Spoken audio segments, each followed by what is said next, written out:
விஜயோட பையனா இல்லைன்னா சஞ்சய்க்கு இந்த சின்ன வயசுலயே லைக்காவில் டைரக்ட் பண்ற வாய்ப்பு கிடைச்சிருக்குமா? கிடைச்சிருக்காதுதான். அப்பா வேற, நான் வேற. இந்த பையன் மட்டும் விஜய் சேதுபதியோட மகனா இல்லைன்னா இந்த பையன் சினிமாவில் ஹீரோவாக முடியுமா? கஷ்டம்தான். தன்னோட பொண்ணா இல்லைன்னா அதித்திய சங்கரே ஒரு ஹீரோயினா ஒத்துக்குவாரா? வாய்ப்பு இல்ல ராஜா, வாய்ப்பு கிடையாது. இதெல்லாம் என்ன ப்ரோ, நெப்போட்டிசம் தானே அப்படின்னு கேட்டிங்கன்னா, ஆமா நெப்போட்டிசம் தான். இந்த மாதிரி நெப்போட்டிசத்தால கிடைக்கிற வாய்ப்பெல்லாம் தப்பு தானே அப்படின்னு கேட்டிங்கன்னா தப்பே இல்லை. ஏன்னா இந்த நெப்போ கிட்ஸ்களுக்கு கிடைக்கிற வாய்ப்புகளுக்கு பின்னாடியும் கஷ்டங்கள் இருக்கு. என்ன கஷ்டம்? நாட்டுக்கு ரொம்ப அவசியமான இந்த நெப்போ கிட்ஸ் காண்டுகளை பத்தி தான் இந்த வீடியோல பேச போறோம். நேரத்துக்கு அடுத்தாத நல்ல விவரமா பேசு. அஜித் சம்பந்தப்பட்ட ஒரு விஷயம் தான் இந்த வீடியோவை நம்ம பண்றதுக்கான முக்கியமான காரணம். அது என்ன விஷயம்னு பார்க்கறதுக்கு முன்னாடி, சினிமாவில் ஆல்ரெடி சாதிச்சவங்க அவங்க வாரிசுகளை சினிமாவில் இறக்கும்போது அவங்கள சோஷியல் மீடியாவில் வச்சு செய்யறதையே நாம ஒரு வேலையாக வச்சுக்கிட்டு இருக்கோம். இவங்களோட எவ்வளோ டேலண்ட் ஆனவங்க வாய்ப்பு கிடைக்காம சுற்றிக்கிட்டு இருக்கானுங்க, இந்த நெப்போ கிட்ஸ் ஈஸியாக உள்ளே வந்துடுறானுங்க அப்படின்ட்டு தக்காளி சோத்தை தின்னுட்டு தற்குறித்தனமாக பேசுறதுக்கு நம்ம ஊரில் ஒரு பெரிய கூட்டமே இருக்கு. யாருமே அவ்வளோ ஈஸியாக சினிமாவுக்கு வந்துட முடியாது ப்ரோ. ஆனால் இந்த நெப்போ கிட்ஸ் வந்ததுக்கு பின்னாடி யாரோட கஷ்டம் இருக்கு அப்படிங்கிறது தான் யோசிக்க வேண்டிய விஷயம். ரீசெண்டாக ஒரு வீடியோ பார்த்தேன். அஜித்தோட பையன் ஆத்விக்கு அவர் ஸ்கூல் ஸ்போர்ட்ஸ் டே ஃபங்க்ஷனில் ஒரு ரேஸில் ஓடுறாரு, ஜெயிக்கிறாரு. அந்த வீடியோக்கு கீழே சில கமெண்ட்ஸ், அரசியல்வாதி பையனாக இருந்தாலோ சினிமாக்காரன் பையனாக இருந்தாலோ தான் இந்த மாதிரி வாய்ப்புகளே கிடைக்கும் அப்படின்னு. அடே யாரா நீங்கள்லாம்? எல்லா ஊர்லேயும் எல்லா ஸ்கூல்லையும் ஸ்போர்ட்ஸ் டே ஃபங்க்ஷன் நடக்குது. யாரோ ஒரு பையன் ஜெயிக்க தான் போகிறாரு. அது அஜித் பையன்றனால வீடியோவாக வந்திருக்கு, ஒரு நியூஸ் ஆயிருக்கு. இதில் என்னத்த வாய்ப்பு? இந்த கமெண்ட் மட்டும் இல்லை, இதே மாதிரி கமெண்ட்டுகள் சோஷியல் மீடியா எல்லா இடத்துலையுமே பரவலாக நம்மளால பார்க்க முடியும். அஜித் கஷ்டப்பட்டு தானே சினிமாவில் ஜெயிச்சாரு. ஆனால் அவர் பையனுக்கு ஏன் எப்படி கமெண்ட் பண்ணுறாங்க? ஏன்னா நமக்கு பணக்காரனை பார்த்தாலே ஒரு காண்டு. இந்த மாதம் வீட்டு லோனுக்கு என்ன பண்ண போகிறோம்? பைக் இஎம்ஐ எப்படி கட்ட போகிறோம்? நாளைக்கு பிள்ளைங்களுக்கு ஸ்கூல் ஃபீஸ் கட்டணுமே, கையில் காசு இல்லையே, இன்னைக்கு நைட்டு சாப்பாட்டுக்கு என்ன பண்ண போகிறோம்? இப்படி நாம் ஒவ்வொருத்தரும் அவங்கவுங்க சூழ்நிலைக்கு ஏற்ற மாதிரி பணத்துக்காக நாய்படாத பாடு பட்டுட்டு இருக்கும்போது இந்த சினிமாக்காரங்க கோடி கோடியாக சம்பாதிச்சு சொகுசாக சுற்றிட்டு இருக்கிறத பார்க்கும்போது நமக்கு நம்மளே அறியாமல் ஒரு கடுப்பு வருது. அவன் கொள்ளையடிச்சு சம்பாதிச்சானா கஷ்டப்பட்டு சம்பாதிச்சானான்லாம் பார்க்குறதே கிடையாது.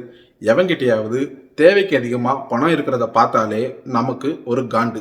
துபாய் வேலையை விட்டுட்டு விஜய் சேதுபதி சினிமாவுக்கு வந்ததும் புதுப்பேட்டை மாதிரியான படங்களில் ஒரு ஜூனியர் ஆர்டிஸ்டாக 10 11 பேக்ரவுண்டில் நின்னதும் நம்ம எல்லாருக்குமே தெரியும். இதை கொஞ்சம் விஜய் சேதுபதியோட ஃபேமிலியோட ஆங்கிள் இருந்து யோசிச்சு பாருங்களேன். வேலையை விட்டுட்டு ஒருத்தன் சினிமாவுக்குள்ளே ட்ரை பண்ண போகிறேன்னு சொல்லும்போது தன் குடும்பத்தோட எதிர்காலம் என்ன ஆகும்னு தெரியாது, தன் பிள்ளைகளோட எதிர்காலம் என்ன ஆகும்னு தெரியாது. விஜய் சேதுபதி உண்மையிலே சினிமாவில் ஜெயிப்பாரா மாட்டாரா அதுவும் தெரியாது. ஆனாலும் நீ போய் ட்ரை பண்ணு ராசா அப்படின்னு விஜய் சேதுபதி அனுப்பி வச்சாங்களே அவரோட பொண்டாட்டி. அந்த மாதிரி நம்ம ஊரில் எத்தனை குடும்பம் நாம் உண்மையிலே டேலண்டாகவே இருந்தாலும் நிச்சயமில்லாத எதிர்காலத்தை நம்பி நம்மளை சினிமாவுக்கு அனுப்பி வைக்கும். அட, குடும்பம் அனுப்பி வைக்கிறதெல்லாம் விடுங்க, படிச்சுட்டு வேலைக்கு போய் சீக்கிரம் சம்பாதிக்கணும், அக்கா தங்கச்சிகளுக்கு கல்யாணம் பண்ணணும், அப்பா அம்மாவோட கடனை எல்லாம் அடைக்கணும், வீடு கட்டணும், அப்பதான் நமக்கு கல்யாணம் ஆகும். அப்படிங்கிற சூழ்நிலையில இந்த மாதிரி துபாய் வேலையை விட்டுட்டோ இல்லைன்னா நம்ம ஊர்லயே ஒரு 20,000 30,000 கிடைக்கிற சம்பளத்தை விட்டுட்டு நம்மள எத்தனை பேர் சினிமாவில் போய் ட்ரை பண்ணுவோம்?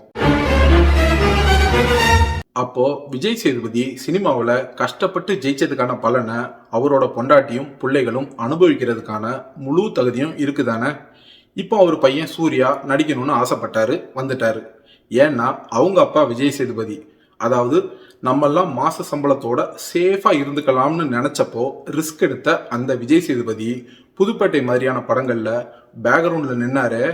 அப்பவே இப்போ அவர் பையன் சூர்யாவுக்கு கிடைக்கிற வாய்ப்புக்கான விதைய போட்டுட்டாரு. சூர்யா மாதிரியே தான் சஞ்சய், அதித்தி, இப்படி நெப்போ கிட்ஸ் காண்டுகளுக்கு உள்ளான ஒவ்வொருத்தருக்கு பின்னாடியும் அவங்க குடும்பத்துல இருந்து ஒருத்தர் கஷ்டப்பட்டு விதை போட்ட கதை இருக்கு.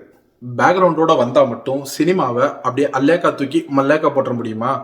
விஜய் அஜித் எல்லாம் சினிமாவுக்குள்ள வரும்போதே பிரசாந்த் பெரிய ஸ்டார், அவங்க அப்பா தியாகராஜன் டைரக்டர், அந்த மாதிரி ஒரு பேக்ரவுண்ட் இருந்தும் இப்போ பிரசாந்த் சினிமாவில் எந்த இடத்துல இருக்காரு?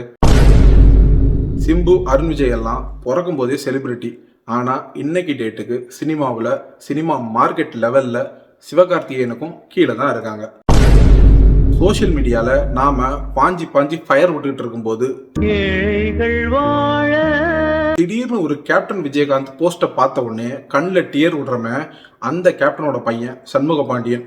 சினிமாவில் தொடர்ந்து நடிச்சுக்கிட்டே இருந்தால் மட்டும் நம்ம அவரை சூப்பர் ஸ்டார் ஆகிருவோமா? மாட்டோம்ல. ஏன்னா அவ்வளோ சீக்கிரம் நாம் யாரையும் தலையில் தூக்கி வச்சு கொண்டாடிட மாட்டோம். சினிமாவை பொறுத்த வரைக்கும் ஒருத்தன் தலைகீழ நின்னாலும் சரி, குட்டிக்கரணம் அடித்தாலும் சரி, அவன் தலைகீழ நிற்கிறதும் குட்டிக்கரணம் அடிக்கிறதும் நமக்கு பிடிக்கணும், தொடர்ந்து பிடிச்சிக்கிட்டே இருக்கணும். அது விஜய், சிம்பு, தனுஷ் மாதிரி சினிமா பேக்ரவுண்டோட வந்து ஜெயிச்சவங்களா இருந்தாலும் சரி, அஜித், விஜய் சேதுபதி, சிவகார்த்திகேயன் மாதிரி பேக்ரவுண்ட் இல்லாம இல்லைன்னா பேக்ரவுண்ட்ல நின்று அதுக்கப்புறம் வந்து ஜெயிச்சவங்களா இருந்தாலும் சரி. ஆக சினிமாவில் ஒருத்தருக்கு எப்படி வாய்ப்பு கிடைக்குது அப்படிங்கிறத விட கிடைச்ச வாய்ப்பை வச்சு அவங்க என்ன பண்ணாங்க அப்படிங்கிறது தான் முக்கியமான விஷயம். எல்லாம் சரி ப்ரோ, விஜய் பையங்கிறதால தானே சஞ்சய்க்கு வாய்ப்பு கிடைச்சது, விஜய் ஒன்றும் பேக்ரவுண்ட்ல இல்லாம கஷ்டப்பட்டு சினிமாவுக்கு வரலையே அப்படின்னு நிறைய பேர் கேட்பீங்க.